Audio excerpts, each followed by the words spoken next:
there's a few things that I should have asked my driver recruiter when I was coming to Transam, you know what I mean? So I know a lot of new drivers watch my channel and check my videos out. So what I'm gonna do, I'm basically gonna do this video and dedicate this video into talking about orientation, what you should bring, what you should have, all that stuff, and some questions that you need to ask your recruiter to set up yourself for success. Don't go nowhere. If you guys haven't subscribed to the channel, go ahead and subscribe. I drop at least 2 videos per week on Transam and being a new truck driver. So check the video out.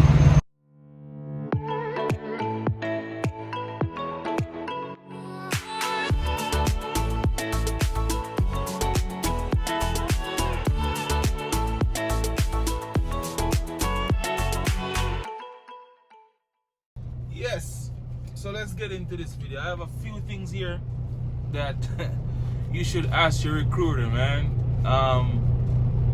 Ask your recruiter, and even if you started at a company already, some of this stuff is gonna make sense when you're actually listening to what I'm saying. So don't make the same mistake that you made in the first place and not really question the recruiter going to a next company, because most of us that are at the first company, that's usually not the company that you're gonna end up retiring with. You know what I mean? Unless you go to some nice, very nice starter company, maybe somewhere like Prime or something like that.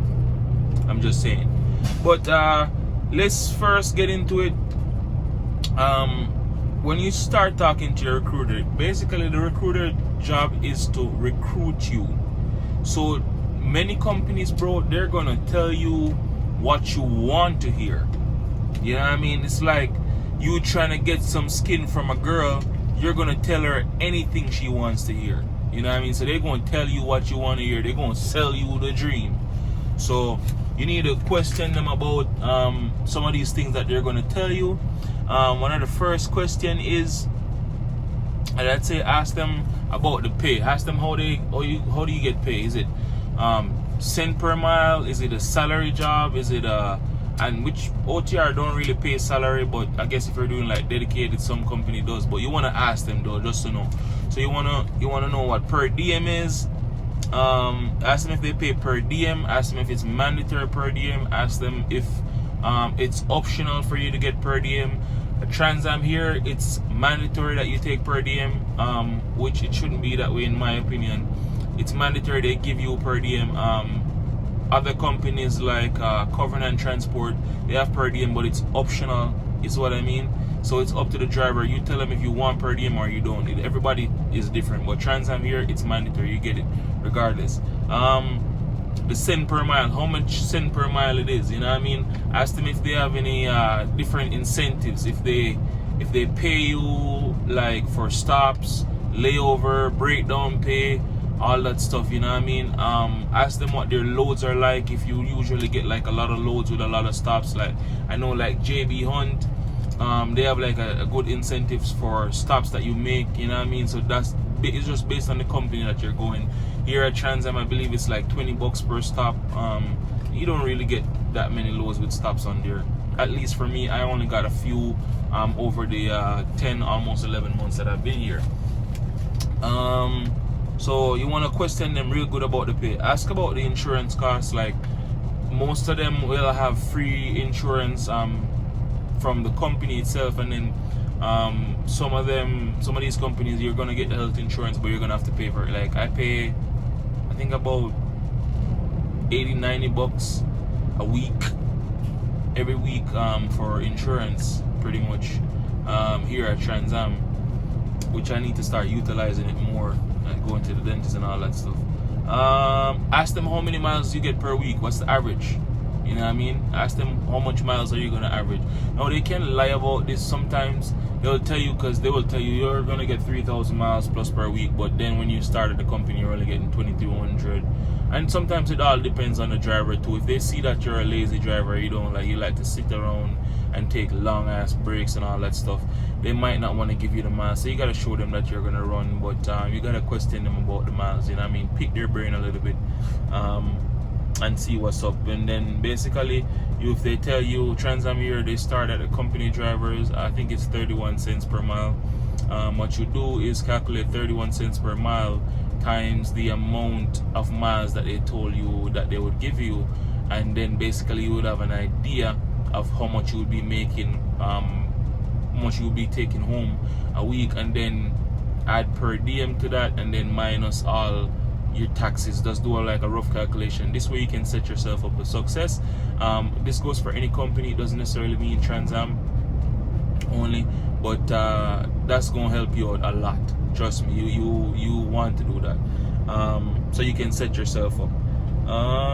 Let me see. The next question is, how many weeks before you get your home time, or how do they do their home time? Now, I spoke to someone this morning. He was telling me that the driver recruiter told him 2 weeks. They stay out 2 weeks and they get 2 days. Yes, that's true here at Transam, but the trick is, what they don't tell you is that when you stay out for that 2 weeks and you get to that 2 weeks and you go on the computer and you type in, oh, I want my home time, you stayed out from the 1st to the 14th, that's 2 weeks. So I want 2 days to go home, while you're in Texas and you live in Florida, and you put it in. When you put it in, they tell you, oh, those days aren't available. And then you say, then okay, what days available? They say, we can give you the 3rd and the 4th of the next month. So then you end up staying out for 2 more weeks, and then you end up taking that 2 days. Now, if you stay for, then if you're smart, you say, okay, if I'm going to stay out for 4 weeks, then I need an additional 2 more days, that's how they do it here at Transam. So if you stay at 1 month, you should be able to get around 3 to 4 days off. You know what I mean? But you won't be getting 6 days if you stayed out 2 more weeks. They don't do it like that. And if you stayed out for 2 months, you don't get 8 days. It is what it is. So I can only speak for Transam. That's how it was for me when I started on the regular company side. When I started back in August of last year.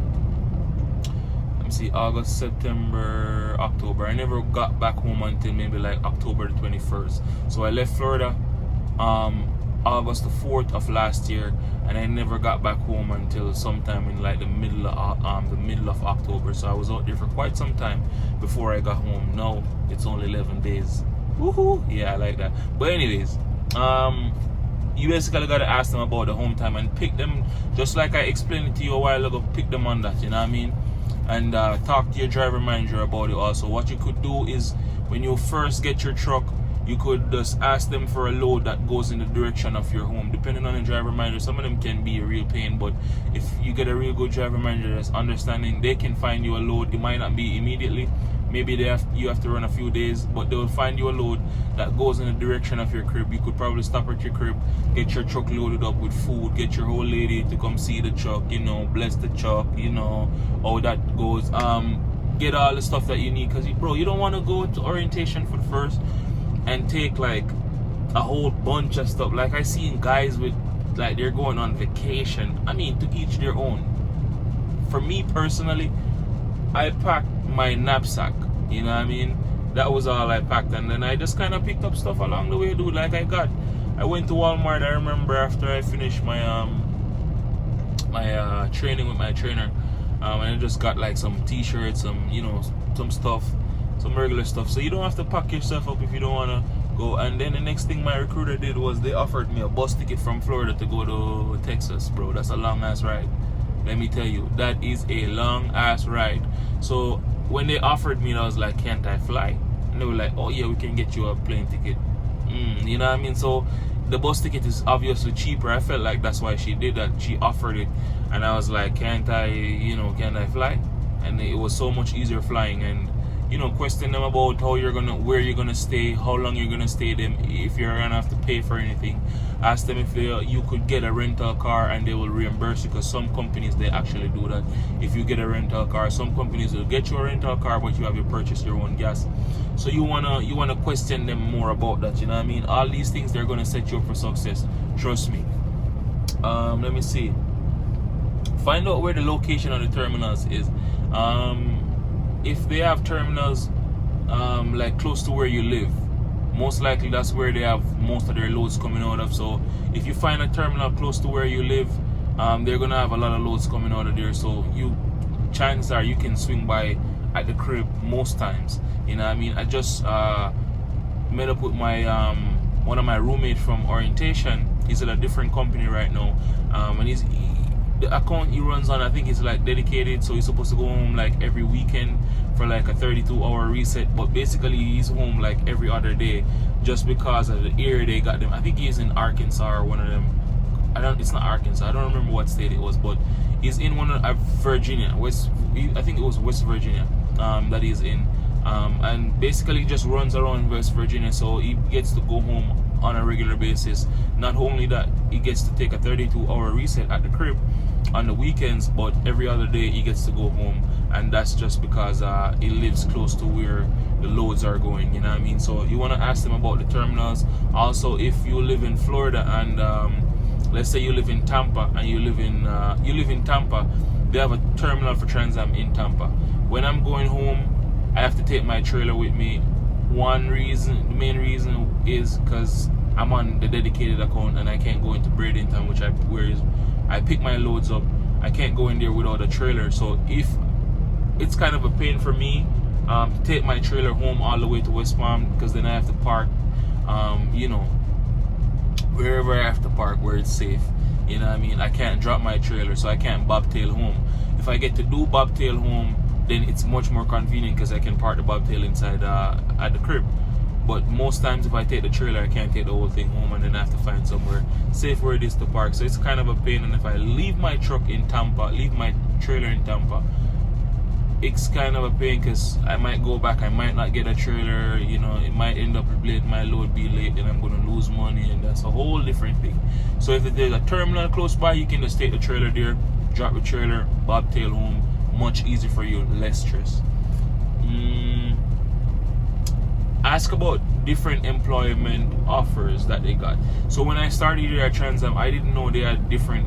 I was fresh out of school. I didn't know they had like different accounts, like dedicated. I knew they had lease, all that stuff. But I was on the company side, and the company side here at Transam, if you don't know, now you know, it's not the best. You know what I mean? It's a start, but it's not ideally. I went through my Transam time of being a regular company driver running on the regular OTR company side, and it is not, the paychecks are not the best, but I stuck it out for a couple months, and then I'm on the dedicated account and I'm making much more than I used to make before, so mostly like double what I used to see before. When my home time, I got so used to the home time of going home like every 9-10 days for 3 days. I got so used to it right now that I don't even see myself going back over the road for like 45 days. I'm actually thinking about going local, but that's for another video. I'm not going to get much into that right now, but basically what I'm saying is that I like the account that I'm on right now. So yeah, ask them about the different employment opportunities. Based on your area, they might have regional accounts or they might have dedicated accounts, and they normally pay much better, and you get better home time, you know what I mean, and it's less stress. I've been on this account for almost 5 months now, and I've only did a relay once on this account, and that's when I just started. You know what I mean? So it's less stress. I don't deal with the relays like I used to deal with on the company side anymore. That's a whole different story, you know what I mean? So that's definitely good. Ask about their reimbursement policy. They will reimburse, like if you pay for school, they will reimburse you.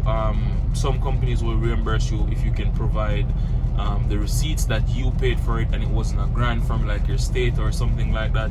You know what I mean? They will reimburse you. Right now I'm being reimbursed. I think I paid like $2,900 or so for my schooling, and I had my receipt. I paid out of pocket. So I just gave them my receipt.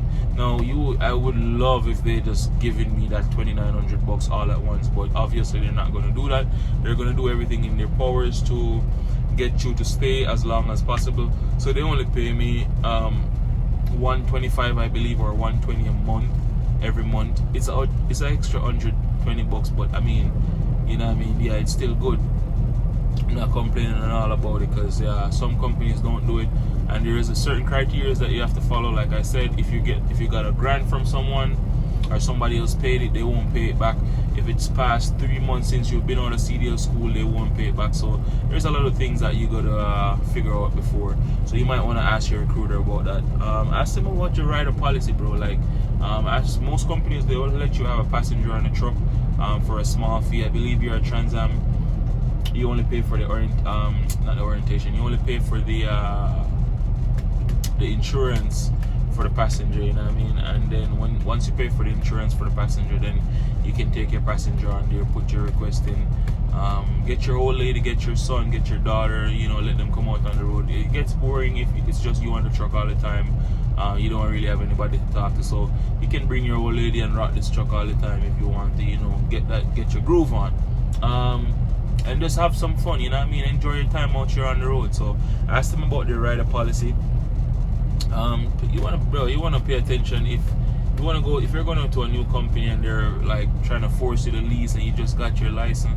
That's, in my opinion, a red flag. To each their own. People do it fresh out of school, go lease. Some successful, some they're not. You don't really know how to maneuver the truck quite yet. You don't know how to work your clockers yet. So I personally would not suggest you going into a lease. If you had been to a company maybe like 2 months before, or a month before, or 3 months, and you kind of have a basic idea of how the concept and everything works, then yeah, you can might be take a chance with the lease. To each their own. My opinion, I would say go lease right off the bat, fresh out of school. So you want to pay attention if they're already trying to sell you the lease streams, because if they're trying to get you to go on the lease side, most likely, well, not most likely, you know, they're trying to keep their overhead low by having the drivers pay for the truck and all that stuff. They tell you make more money. Sometimes it's really not that. Sometimes it is. Sometimes it's not that much better. You know what I mean? It all depends on the individual. Me personally, I wouldn't do it. Not fresh off the bat. Let me see. So we talk about the accommodation. Where you're gonna stay, how you're gonna stay. If you gotta pair with if you gotta have roommates. Transam Orientation is basically you're gonna have a roommate. You know what I mean? And then once they start the procedure is different now, because before drivers had to wait on their trainers to come pick them up. So some students left before. My class was very big. I had like 30 people in my class, and believe it or not, I was the second to last person that left on orientation. I forgot my friend's name from I forgot where he's even from too. Whatever, that's not the case, but I was the second to last person that left there. And it's kind of good in a sense, because I kind of had the room to myself. Like, people started leaving the Friday. We did orientation the Monday, and then by the Friday people were starting leaving, and I never left until like the Wednesday next week. So you could just imagine how I felt, you know, just staying there. And they had mixed up, got my trainers mixed up and all that stuff, and it kind of took a while for them to find me a trainer at the time. So you want to ask them about how the whole process works. If you're gonna have to go on a trainer truck, you know what I mean, if you're gonna have to share rooms with somebody, if you don't want to share rooms with somebody, maybe you're a female, you don't want to be in a guy's room, or if it's just you, because we had 2 females, and at first they paired the 2 females, and one had left, and then they had to give the other one a room for herself. You know what I mean? So you wanna question them about that. Real quick, not gonna make this video too long. So let me see what else I have. Yeah, not making any money. You don't want to ask them about the drug test. They're gonna drug test you. You know what I mean? I can tell you from now, Transam is a piss test. You know what I mean? And you can expect a random drug test at some point in time. So, bro, in my opinion, if you smoked within the last 3 to 4 months, if you haven't been clean for like 3 to 4 months, don't go to no trucking orientation, because if you feel that that's 7 years on your driving record, and every company you go to for a driving job, they're asking if you ever failed it, if you had to take a course and all that stuff. So you don't wanna fail no drug test, you know what I mean? And if you're going there, you're basically just starting out. If you're going to a company that will provide your CDL, like maybe somewhere like CR England, or one of those companies that will, you know, train you and give you your CDL, ask them about how long do you gotta work in return for them? Because usually it's you have to stay there for like a year or 11 months or 10 months or however long it is before you can leave without owing them anything. If you leave before that, then they're just gonna tack it onto your credit report as a collection. So that's kind of why people ask me if I could go back. I'd probably go to one of those companies, but I would do my research on the company before I go there, you know what I mean? Covenant Transport, just to give you one, Covenant Transport is a really good company in my opinion. They will train you and give you your license, because I have a friend that did it and he was successful and he grew the company. The pay is not for beginners pay, it's good, you know what I mean? So you will still be able to make a living if you go with a company like that pays for your school, and in return all you gotta do is work for them for a year, and you don't have to pay them back anything. But if you leave before, you know, it's gonna be bad. That's the thing with other companies. If you go to another company and the pay is shitty, you basically gotta stuck it out, you know what I mean? You have to stuck it out, because when they paid for your CDL, they gave you your license, or you gonna plan to pay them back, and usually it's like 10 grand, 11 grand, 12 grand on people's credit report.